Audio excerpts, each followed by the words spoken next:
अध्याय 5 धर्मगुप्त आख्यान. श्री गणेशाय नमः. जो भक्त नेहमी सदाशिव ही 4 अक्षरे उच्चारतो, भगवान शंकरांची पूजा करतो, तो अनेक जीवांचा उद्धार करतो. शास्त्राचे चांगले ज्ञान असलेले लोक अनेक प्रकारची प्रायश्चित्ते सांगतात, पण जो मनुष्य मुखाने शिवनाम घेतो तो शुद्धच होतो. त्याला अन्य साधनांची गरजच पडत नाही. शिवनामाचा महिमा असा परम अद्भुत आहे. त्याचबरोबर जो भक्त प्रदोष व्रत करतो त्याला सर्व प्रकारच्या सिद्धी प्राप्त होतात, हे त्रिवार सत्य आहे. म्हणून ज्यांना समाधान, प्रगती, धैर्य, दीर्घायुष्य, संतती, संपत्ती व दिव्य ज्ञान प्राप्त व्हावे असे वाटते, त्यांनी यथासांग प्रदोष व्रत करावे. या व्रताचे मनपूर्वक आचरण केल्यास त्याची याच जन्मात प्रचिती येते. 6 महिन्यातच त्याचे दारिद्र्य आणि मोठी व्यथा यांचे निशेष निरसन होते. हे व्रत वर्षभर केल्यास ज्ञान प्राप्त होते आणि 12 वर्ष केल्यास महद्भाग्य लाभते, असे व्यासांचे वचन आहे.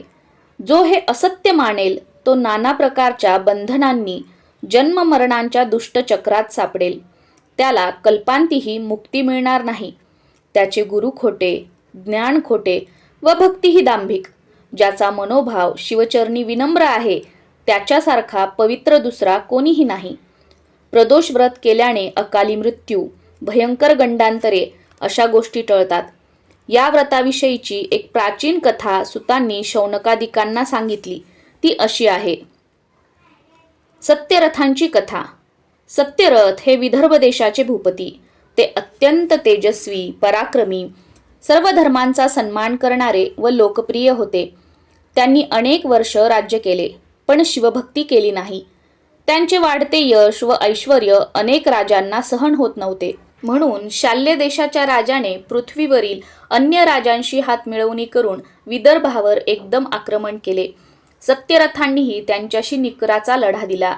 7 दिवस चाललेल्या त्या तुंबळ युद्धात सत्यरथांचे त्यांना परास्त करण्याचे सर्व प्रयत्न थिटे पडले.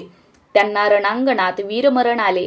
विजयाच्या उन्मादात शत्रूंनी राजधानीत प्रवेश करून भयंकर अत्याचार व लुटालूट केली.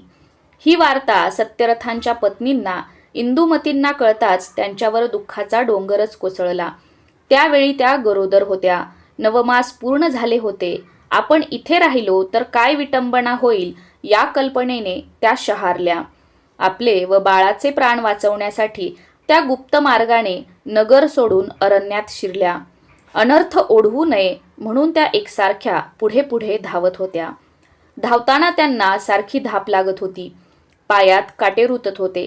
त्या कितीतरी वेळा मूर्छित होऊन पडल्या, पण सावध होताच शत्रूच्या भयाने अंगात त्राण नसूनही धावत राहिल्या. त्या अतिशय सुंदर होत्या. मदनांनाही मोहित करेल असे त्यांचे लावण्य होते. सुकुमार देहयष्टी, मृगासारखे नयन, दात जणू हिऱ्यांच्या पंक्ती, अंगावर वस्त्राभूषणे धारण केलेल्या आणि ज्यांनी अखंड ऐश्वर्य भोगले, अनेक दासी अष्टप्रहर ज्यांच्या सेवेला असायच्या व ज्यांच्या चरणांनी कधी सूर्यकिरणे पाहिली नाहीत, त्या पतिव्रता राजपत्नी आज अगदी असहाय्य व दीन झाल्या होत्या. अश्रू भरल्या डोळ्यांनी अरण्य वाट तुडवत होत्या. कर्माची गती गहन असते, ती कोणाला चुकली आहे. धावून धावून इंदुमती अक्षरशः थकून गेल्या. त्यातच त्यांना प्रसूती वेदना होऊ लागल्या. त्या व्याकुळ होऊन जमिनीवर गडबडा लोळू लागल्या. मदतीसाठी मोठ्या आशेने सभोवती पाहू लागल्या, पण त्यांना कोणाचीही मदत मिळाली नाही. त्यांच्या घशाला कोरड पडली होती आणि अंगात जराही शक्ती उरली नव्हती. त्या तिथेच प्रसूत झाल्या. त्यांना एक तेजस्वी पुत्र झाला. त्याला पाहून त्याही परिस्थितीत त्यांच्या मुखावर समाधान तरळले, पण तहान सहन होईना. त्यांनी त्याला तिथेच ठेवले आणि कशाबशा रडत रखडत एका सरोवरापाशी गेल्या. पाण्यात प्रवेश करताच त्यांना थोडे बरे वाटले, पण तिथेही दुर्दैव आडवे आले. त्यांनी ओंजळीत पाणी घेताच एका मगरीने त्यांच्यावर झडप घातली आणि पाण्यात ओढत नेऊन त्यांना खाऊन टाकले. एका राजपत्नींना असा भीषण मृत्यू आला. धर्मगुप्ताची कथा. इकडे सत्यरथ, इंदुमतीचा तो पुत्र, अरण्यात एकटाच आक्रंदत होता. काय नियती असते पहा. ज्याचे मोठे कोड कौतुक व्हायला हवे, ज्याच्या जन्मानिमित्त नगरात जल्लोष व्हायला हवा, तो राजपुत्र अर्भकावस्थेतच अनाथ झाला होता. पालापाचोळ्यात पडून ट्याहा ट्याहा असे रुदन करत होता. त्या आवाजाने एखादे हिंस्त्र श्वापद त्याच्यापाशी फिरकले नाही हेच मोठे भाग्य. असो, काही वेळाने उमा नावाच्या एक विधवा ब्राह्मणी आपल्या 1 वर्षाच्या मुलाला कडेवर घेऊन तिथून जाऊ लागल्या. तेवढ्यात त्यांना बालकाचे रडणे ऐकू आले. त्याचे आश्चर्य वाटून त्या आवाजाच्या रोखाने पुढे गेल्या. तेव्हा एके ठिकाणी ज्याची नाळही कापलेली नाही असा देखणा गोरा गोमटा नवजात मुलगा रडत असलेला पाहून त्यांचे काळीज गलबलले. त्या विचार करू लागल्या, अरे रे, या बाळाला इथे कोणी टाकले? याचे जन्मदाते इतके निष्ठुर कसे झाले? आता याला कोण सांभाळणार? याच्या बाबतीत चौकशी करावी तर आसपास कोणीही दिसत नाही. काय करावे? हा कोण? कोणाचा? याची जात कोणती? काहीच कळत नाही. तसेच वाघ लांडगे खातील म्हणून याला इथेच टाकून जायलाही जीव धजावत नाही आणि याची अवस्थाही बघवत नाही. ते काही नाही, आपण याला न्यायचे आणि याचे पालनपोषण करायचे. देव मोठा आहे, तो आपल्याला सांभाळेल. पण मी याला इथेच टाकून गेले तर तो आपल्याला कधीच क्षमा करणार नाही. त्यांनी आपल्या मुलाकडे पाहिले, मग त्या तान्ह्या बाळाकडे पाहिले. त्यावेळी मातृसुलभ वात्सल्याने त्यांचे हृदय भरून आले. डोळ्यात पाणी तरळले. त्यांनी त्या बाळाला उचलले आणि त्याला प्रेमाने स्तनपान करवू लागल्या. पुन्हा एकदा त्यांच्या मनात संभ्रम निर्माण झाला. काय करावे? या बाळाला न्यावे की नेऊ नये? याची आई वाट चुकली असेल व ती परतून आली तर बाळ नाही असे पाहून तिला किती दुःख होईल. त्या संभ्रमामुळे त्यांचा निश्चय होईना. तेव्हा भगवान शंकर साधूंचे रूप घेऊन त्यांच्यापाशी आले व म्हणाले, हे ब्राह्मणी, या बाळाला तुम्ही घेऊन जा. याचे नीट संगोपन करा. हा क्षत्रिय राजपुत्र मोठ्या भाग्याने तुम्हाला सापडलेला आहे. पण या गोष्टीची कुठेही वाच्यता करू नका. तुमच्या मुलासारखाच याचाही प्रतिपाळ करा. गरीबाला आकस्मित गुप्तधन सापडावे तशीच ही घटना आहे. तुमची पूर्वपुण्याई थोर म्हणूनच हा मूल्यवान ठेवा तुम्हाला लाभला आहे. त्यानंतर भगवान शंकर अंतर्धान पावले. त्या मार्गदर्शनाने उमा ब्राह्मणींच्या मनातील शंकेचे पूर्ण समाधान झाले होते. दोन्ही मुलांना बरोबर घेऊन त्या पुढील मार्गक्रमण करू लागल्या. शुचिव्रत हे त्यांच्या मुलाचे नाव. त्यांनी राजपुत्राचे नाव धर्मगुप्त ठेवले. या दोन्ही मुलांना कडेवर व खांद्यावर घेऊन त्या घरोघरी भिक्षा मागत असत आणि कोणी विचारणा केल्यास हे दोघे माझेच पुत्र आहेत असे सांगत असत. अशा प्रकारे हिंडता हिंडता काही काळाने त्या एकचक्रा नगरीत गेल्या.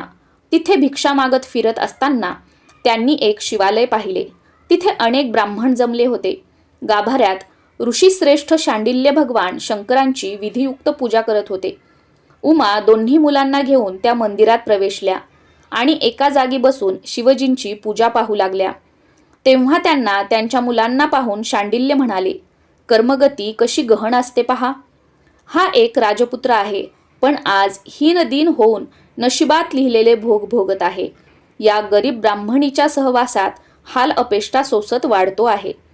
ते ऐकताच त्यांनी शांडिल्यांचे पाय धरले व त्यांना विनंती केली. म्हणाल्या, महाराज, आपण त्रिकालज्ञानी आहात, समर्थ आणि भूतभविष्य जाणणारे आहात, म्हणून माझ्यावर कृपा करून या माझ्या धाकट्या मुलाबद्दल काही सांगा. हा कोण आहे? याचे मातापिता कोण आहेत? ते जिवंत आहेत की नाहीत? सर्व काही सांगा. तेव्हा त्यांची जिज्ञासा जाणून शांडिल्य म्हणाले, हे ब्राह्मणी, हा तुमचा धाकटा मुलगा विदर्भ देशाचे भूपती सत्यरथ यांचा पुत्र आहे. सत्यरथ पूर्वजन्मीही राजाच होते. ते प्रदोष समयी प्रेमपूर्वक शिवभजन करत असत. एकदा शत्रूने आक्रमण करून त्यांच्या नगराला चहूकडून वेढले. तेव्हा ते शिवपूजेत मग्न होते. शत्रूचा गलबला ऐकून ते पूजा अर्धवट टाकून उठले. शस्त्रसज्ज होऊन रणांगणाकडे धावले. तेवढ्यात त्यांचे प्रधानजी येताना दिसले. त्यांनी शत्रुराजाचा पराभव करून त्याला धरून आणले होते. सत्यरथांनी त्याचा शिरच्छेद करण्याची आज्ञा दिली. या विजयाच्या उन्मादात आपले शिवपूजन अर्धवट राहिले आहे याचेही त्यांना भान राहिले नाही. त्यांनी तसेच भोजन केले. या दोषामुळे या जन्मात ते अल्पायुषी होऊन शत्रूकडून मारले गेले. म्हणून शिवपूजन अर्धवट सोडू नये. याच्या मातोश्रींनी इंदुमतींनी पूर्वजन्मी आपल्या सवतीचा वध केला होता. त्या सवतीने या जन्मी मगरीच्या रूपाने त्यांचा जीव घेतला.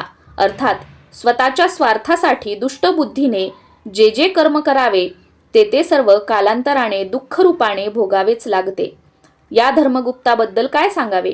याने गेल्या जन्मी कोणतेही शिवव्रत केले नाही, म्हणून या जन्मी राजपुत्र असूनही हा लहानपणीच अनाथ पोरका झाला. अरण्यात एकाकी पडला व याला माता पित्यांचे सौख्य लाभले नाही. भगवान शंकर म्हणजे देवाधिदेव, अत्यंत कृपाळू विश्वनाथ. त्यांची मनपूर्वक सेवा भक्ती करणाऱ्याला कसलीही कमतरता पडत नाही. म्हणून प्रदोष काळी एकाग्र चित्ताने शिवपूजन करावे. ते पूजन अर्धवट टाकून केव्हाही उठू नये. प्रदोष काळी भवानींना प्रतिष्ठित करून कैलासनाथ त्यांच्या पुढे नृत्य करतात. त्यावेळी सरस्वती वीणा वाजवतात, देवराज इंद्र वेणू वाजवतात, ब्रह्मदेव ताल धरतात, लक्ष्मी देवी सुस्वर गायन करतात, तर भगवान विष्णू मृदंग वाजवून शिवजींच्या नृत्य गतीला साथ देतात. कुबेर हे शिवजींचे प्राणप्रिय मित्र. ते हात जोडून समोर उभे राहतात. यक्ष, गंधर्व, किन्नर, सूर आणि असुरही विनम्रतेने सन्मुख उभे असतात. प्रदोष काळचा महिमा असा अगम्य आणि अनाकलनीय आहे, तो वेदशास्त्रांनाही कळत नाही. शांडिल्याचे बोलणे पूर्ण होताच उमांनी विचारले, ऋषीवर्य, हा माझा मोठा मुलगा शुचिव्रत, याला या जन्मी दारिद्र्य का आहे? ते म्हणाले, ब्राह्मणी, या तुमच्या मुलाने पूर्वजन्मी लोकांकडून दुष्टपणाने दाने उकळली आहेत. याने स्वतः कधीही दानधर्म केला नाही, शिवपूजन केले नाही, म्हणून या जन्मी दारिद्र्य भोगत आहे. दूषित परान्न सेवनाने वाणीमध्ये, दूषित दानाने हातांमध्ये व परस्त्रीची अभिलाषा धरल्याने डोळ्यांमध्ये दोष निर्माण होतात. तेव्हा उमांनी आपल्या मुलाला व राजपुत्राला शांडिल्याच्या चरणांवर घातले व म्हणाल्या, महाराज, यांच्यावर कृपा करा. ती विनंती मान्य करून त्यांनी त्या दोघांना नमः शिवाय या मंत्राचा उपदेश केला व पक्षप्रदोष, शनिप्रदोष यांचे महात्म्य समजावून सांगितले. ते म्हणाले, पक्षप्रदोष व्रत करणाऱ्याने त्रयोदशीस निराहार राहावे, सत्कार्य करावे. सूर्यास्तानंतर 3 घटिका झाल्यावर भक्तिभावाने प्रदोष पूजेला आरंभ करावा. गोमयाने भूमी सारवून तिथे मंडप उभारावा. त्याला केळीचे खांब, ऊस, पताका, रांगोळ्या व झालरी यांनी सुशोभित करावे. स्वतः शुभ्र वस्त्र नेसावे. भाळी पांढरे गंध लावावे. सुगंधी पुष्पे धारण करावीत. मग शिवलिंगाची स्थापना करून त्याची विधियुक्त पूजा करावी. प्रथम आचमन व प्राणायामादी प्रारंभिक विधी करावेत. मृतकांसह अंतर्न्यास व बाह्यन्यास करावेत. डावीकडे विष्णूंची आणि उजवीकडे अग्निदेवांची पूजा करावी. वीरभद्र, गणपती, अष्टमहासिद्धी, अष्टभैरव, अष्टदिक्पाल व सप्तावरण पूजा करावी. आधी शिवजींचे ध्यान करावे. मग यथाक्रम सर्व राजोपचार अर्पण करून त्यांची मनोभावे पूजा करावी. त्यांचे स्तवन करावे. म्हणावे, हे गौरीनाथा, हे उमारमणा, तुमचा जय जयकार असो. तुम्ही अत्यंत निर्मळ आहात, सोज्वळ आहात, कोटी चंद्राप्रमाणे शीतल आहात, सच्चित आनंद स्वरूप आणि सर्वार्थाने परिपूर्ण व सनातन ब्रह्म आहात. मी तुम्हाला नमस्कार करतो. तुम्ही माझ्यावर कृपादृष्टी ठेवा. शांडिल्य ऋषींनी त्या दोघांना प्रदोष व्रत करायला सांगितले व त्या ब्राह्मणींना ते व्रत त्यांच्याकडून नीट करवून घेण्याची सूचना केली. ऋषींचा उपदेश व आशीर्वाद मिळाल्यानंतर उमा दोन्ही मुलांसह एकचक्रा नगरीतच राहिल्या. शुचिव्रत व धर्मगुप्त यांनी तिथे 4 महिने प्रदोष व्रत केले. शांडिल्यांनी त्यांना काही गोष्टी आधीच स्पष्ट सांगितल्या होत्या. आपली शिवपूजा आपणच यथाविधी करावी, ती दुसऱ्याला करायला सांगू नये. शिवपूजेचा कधीही कंटाळा करू नये. शिवपूजेत शिवजींना अर्पण केलेल्या नैवेद्यादी सर्व उपचारांवर केवळ त्यांच्या गणांचा अधिकार असल्यामुळे त्यांना अर्पण केलेल्या वस्तू तीर्थप्रसाद म्हणून कोणालाही देऊ नयेत. तसे केल्याने 100 ब्राह्मणांच्या हत्येचे पातक लागते. शिवपूजेच्या सामग्रीची व साहित्याची कधीही चोरी करू नये, ते महापाप आहे. शिवजी स्वतः महान त्यागी आहेत, म्हणून त्यांच्या सेवेसाठी, पूजेसाठी स्वकष्टार्जित धन वेचावे व स्वतः परिश्रम घ्यावेत. ही गुरुवचने नीट ध्यानी धरून ती दोन्ही मुले अत्यंत आदराने शिवभक्ती करत होती. पुढे काही दिवसांनी एक घटना घडली. उमापुत्र शुचिव्रत नदीकाठी खेळत होता. तेवढ्यात शेजारची दरड आकस्मित कोसळली. त्या मातीच्या ढिगाऱ्यात त्याला द्रव्याने भरलेला एक घट सापडला. त्याने तो गुपचूप घरी आणला. ते धन पाहून त्याच्या मातोश्रींना खूपच आनंद झाला. त्यांनी शिवजींना नमस्कार केला व म्हणाल्या, बाळा, हा सर्व शिवकृपेचा प्रसाद आहे. तुम्ही दोघांनी प्रदोष व्रत केल्यामुळे आपले दारिद्र्य दूर झाले आहे आणि हे आपले ऐश्वर्य असेच वाढत राहील. आता याचा निम्मा भाग तू धर्मगुप्ताला दे. ते ऐकताच धर्मगुप्त म्हणाला, दादा, तू आईचे ऐकू नकोस. आपण एकच आहोत ना, मग ही वाटणी कशाला?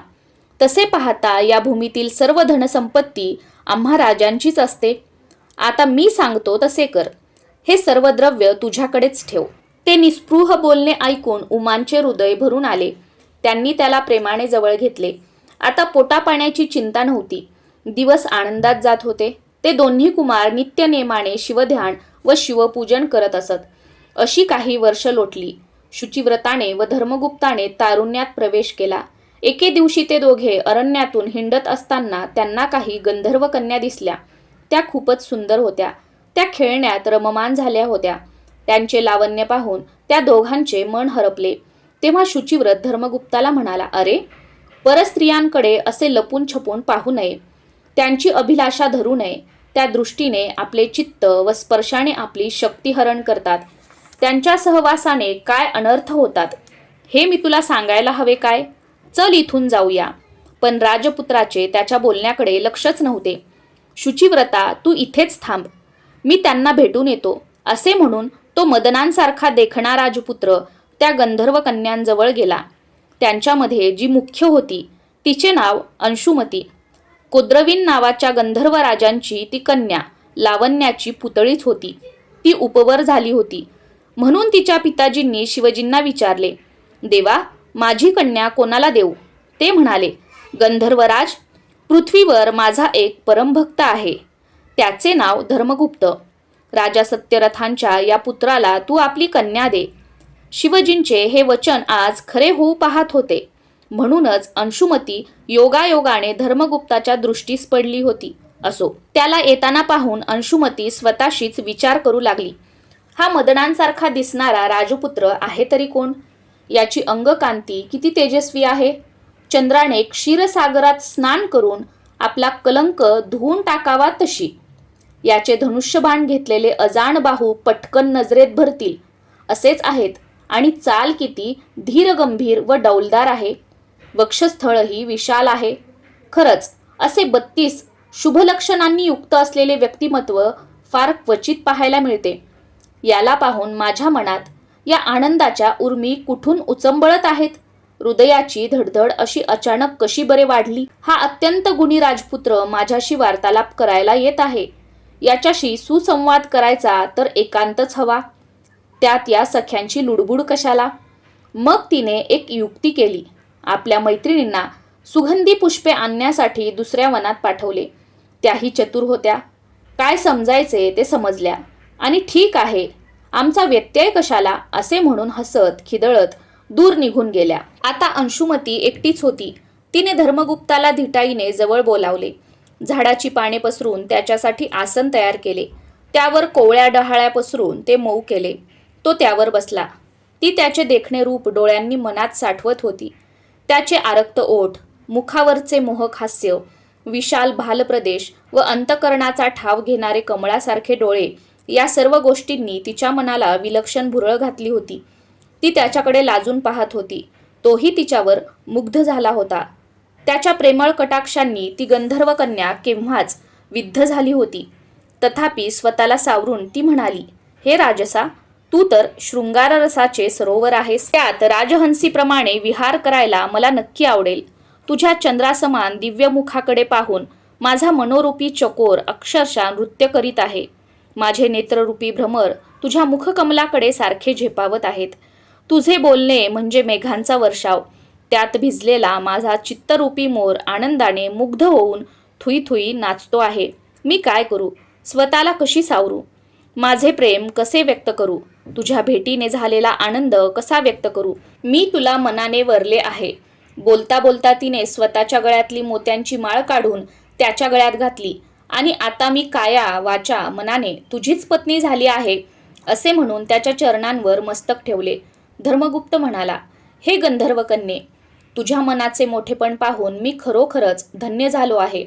तू मला वरलेस हेही ठीक आहे, पण मला आई नाही, वडील नाही. मी राज्यभ्रष्ट पित्याचा मुलगा असून एक गरीब ब्राह्मणीने मला वाढवले आहे. तू लाडाकोडात वाढलेली आहेस, सर्व प्रकारचे ऐश्वर्य भोगणारी आहेस. अशा परिस्थितीत तुझे वडील मला जावाई म्हणून स्वीकारतील का? म्हणून माझा विचार सोडून दे. अंशुमती म्हणाली, त्याची चिंता नको. मी माझ्या पिताजींची संमती घेऊन 3 दिवसांनी इथे परत येईन. तेव्हा आपण विवाह करू. माझे वडील या प्रस्तावाला आनंदाने होकार देतील याची मला खात्री आहे. त्यालाही ते पटले. 3 दिवसांनी पुन्हा तिथेच भेटायचे असे ठरवून त्याने तिचा निरोप घेतला. अंशुमती आपल्या सख्यांसह गंधर्वलोकी गेली. तिने पिताजींची भेट घेऊन त्यांना आपले मनोगत सांगितले. तेव्हा शिववचनाप्रमाणे सर्व योग जुळून येत आहेत हे पाहून कोद्रवीन गंधर्वांना आनंद झाला. त्यांनी तत्काळ होकार दिला. त्यांची आज्ञा मिळाल्याने तिचे अंतःकरण सुखावले. ती आपल्या सुखी वैवाहिक जीवनाची स्वप्ने रंगवू लागली. धर्मगुप्ताने शुचिव्रताला सर्व हकीकत सांगितली. ती ऐकून त्यालाही खूप आनंद झाला. त्या दोघांना श्री गुरु शांडिल्याचे वचन आठवले आणि हा सर्व त्यांचाच कृपेचा प्रसाद आहे हे लक्षात आले. जे गुरुचरणी आसक्त असतात, त्यांच्या उपदेशानुसार वागतात व त्यांची मनपूर्वक सेवा उपासना करतात, त्यांना सर्व प्रकारचे सौख्य व ऐश्वर्य प्राप्त होते. गुरुदेव त्यांचे सर्वत्र रक्षण करतात. घरी गेल्यावर त्यांनी आपल्या मातोश्रींना वनातील सर्व वृत्तांत सांगितला. तेव्हा त्या म्हणाल्या, शिवभजनाने मनुष्याचा खरोखर उद्धार होतो, त्याचे इहपर कल्याण होते. तुम्ही भक्तिभावाने प्रदोष व्रत केलत, हे त्याचेच पुण्यफल आहे. 3 दिवसांनी ते दोघे बंधू पुन्हा त्या वनात गेले. तिथे गंधर्वराज कोद्रवीन लग्नाच्या सर्व तयारीनिशी सहपरिवार आले होते. आपल्या जावयाला पाहून त्यांना खूप आनंद झाला. त्यांनी त्याचे उत्तम आदरातिथ्य केले. छत्र, सेना व पालखी पाठवून उमांना मोठ्या सन्मानाने तिथे बोलावून आणले. 4 दिवस चाललेल्या त्या विवाह सोहळ्यात सर्व विधी यथासांग पार पडले. गंधर्वराजांनी उमा ब्राह्मणींना स्वर्गातील नानाविध मूल्यवान भेटवस्तू दिल्या. जावयाला 1 लक्ष रथ, 1 लक्ष घोडे, 10,000 हत्ती, 1 लक्ष दासदासी, अक्षय धनकोश, दिव्य रत्नांच्या राशी, दिव्य धनुष्य, अक्षय भाते, अपार सेना, महापराक्रमी गंधर्व सेनापती आणि भरपूर वैभव दिले. अंशुमती दिव्य रथात बसून पतीसह सासरी आली. गंधर्वराज आपल्या लोकी परत गेले. पुढे काही दिवसांनी धर्मगुप्ताने चतुरंग सेनेसह विदर्भावर स्वारी करून राजधानीला वेढा घातला. नगर दुर्गावरून तोफांचा भडीमार होऊ लागला, पण गंधर्वाचे बळ अफाट होते. त्यांनी शत्रूचा बिमोड करून त्यांच्या ताब्यात गेलेले ते राज्य परत जिंकून घेतले. दुर्मर्शाने सत्यरथांचा वध केला होता. धर्मगुप्ताने त्याला जिवंत पकडून आपल्या ताब्यात घेतला. या विजयाने त्याची सर्वत्र कीर्ती झाली. देशोदेशीचे राजे त्याला कारभार देऊ लागले. पुढे एका उत्तम मुहूर्तावर तो सिंहासनारूढ झाला. त्याने आपली पत्नी, माता व बंधू यांच्यासह पुष्कळ वर्ष उत्तम राजकारभार केला. शुचिव्रताला युवराजपद दिले. शांडिल्य गुरूंचा थोर सन्मान करून त्यांना दक्षिणा म्हणून अपार धनदौलत, दिव्य रत्ने, आभूषणे व वस्त्रे दिली. शिवकृपेने त्याच्या राज्यात दुष्काळ, दुर्भिक्ष अशी कोणतीही परिस्थिती कधीच उद्भवली नाही. आधी, व्याधी, दुःख, शोक, कलह, विघ्ने या सर्व गोष्टी तिथून समूळ नाहीशा झाल्या. सर्वत्र सुख, शांती, समृद्धी नांदू लागली. त्याने लोकांच्या हिताच्या अनेक गोष्टी केल्या. त्यामुळे त्याचे प्रजाजन, ब्राह्मण व नातलग त्याला नेहमीच आशीर्वाद देत असत. त्याच्या कारकिर्दीत घरोघरी आनंदी आनंद होता. अशा प्रकारे त्याने सर्वांना सुखी केले. कालांतराने त्याने आपल्या पुत्राला सुदत्तला राज्याभिषेक केला व राजव्यवहाराची सर्व सूत्रे त्याच्या हाती सोपवून तपश्चर्येसाठी वनात निघून गेला. तिथे शिवजींचे अहोरात्र ध्यान करू लागला. त्याच्या आराधनेने प्रसन्न झालेल्या कैलासनाथांनी दिव्य विमान पाठवून त्याला, त्याच्या पत्नीला, मातेला व बंधूला शिवलोकी नेले. त्यांनी भगवान शंकरांचे दर्शन घेऊन त्यांना साष्टांग वंदन केले. त्यांचे मनोभावे स्तवन केले. तेव्हा त्या पतित पावन शंभू महादेवांनी त्या सर्वांवर कृपा करून त्यांची अक्षयपदी स्थापना केली. सूत म्हणाले, श्रोते हो, जे धर्मगुप्ताचे हे आख्यान श्रवण करतील, सद्भावाने पठण करतील, लिहितील, याचे रक्षण करतील आणि याला अनुमोदन देतील, त्यांची सर्व पातके नष्ट होतील. त्यांना सर्वत्र विजय व यश मिळेल. त्यांचे कर्ज फिटेल. त्यांच्या घरात धनधान्याची वृद्धी होईल.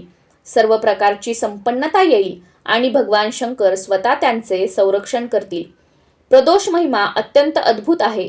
या ग्रंथातील प्रदोष व्रताचे महात्म्य ऐकून जे या व्रताचे यथाविधी आचरण करतील त्यांना दुःख, दारिद्र्य व अपमृत्यूचे भय राहणार नाही. शिवकृपेने त्यांचे कल्याण होईल. हे त्रिवार सत्य आहे. हा शिवलीलामृत ग्रंथ अत्यंत पवित्र आहे. ज्यांच्या घरी हा ग्रंथ आहे त्यांना उमाकांत सहाय्य करतील, सदैव त्यांच्या बरोबर राहतील. त्यांना अंती शिवपद प्राप्त होईल. कवी श्रीधर म्हणतात, हा ग्रंथ म्हणजे बहरलेला आम्रवृक्ष आहे. याला काव्यरूपी सुरस फळे आलेली आहेत.